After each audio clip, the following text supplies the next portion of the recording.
Hello বন্ধুরা, চলে আসলাম আজকে নতুন একটি খাবারের ভিডিও নিয়ে। বন্ধুরা, প্রথমে নিয়েছি গরম গরম সাদা ভাত, তারপর দিয়ে দিয়েছি বন্ধুরা মাছের তরকারি। বন্ধুরা, সবজি দিয়ে মাছের তরকারি। বন্ধুরা, প্রথমে সবজি দিয়ে মাছের ঝোল দেখিয়ে দেখি বন্ধুরা কেমন হয়েছে রান্নাটা আজকে।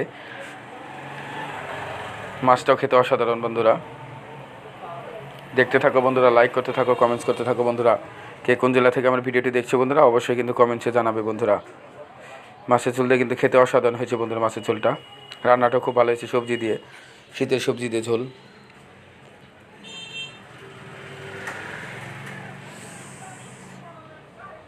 আরেকটা পিস দিয়ে দিল মাছের, 2 পিস মাছ খেলাম বন্ধুরা। তারপর দিয়ে দিয়েছে বন্ধুরা মাছের ডিম দিয়ে সব সবজি টবজি দিয়ে পেঁয়াজের চচ্চড়ি বন্ধুরা, চচ্চড়ি বন্ধুরা। দেখি চচ্চড়িটা খেতে কেমন হয়েছে বন্ধুরা। চচ্চড়িটাও খেতে কিন্তু অসাধারণ হয়েছে বন্ধুরা। মাছ দিয়ে চচ্চড়িটা খেতে কিন্তু দারুণ লাগছে বন্ধুরা। দেখতে থাকো বন্ধুরা, লাইক করতে থাকো, কমেন্টস করতে থাকো। বন্ধুরা, কে কোন জেলা থেকে আমার ভিডিওটি দেখছো বন্ধুরা অবশ্যই কিন্তু কমেন্টসে জানাবে। বন্ধুরা, দেখা হবে নতুন কোনো ভিডিও নিয়ে।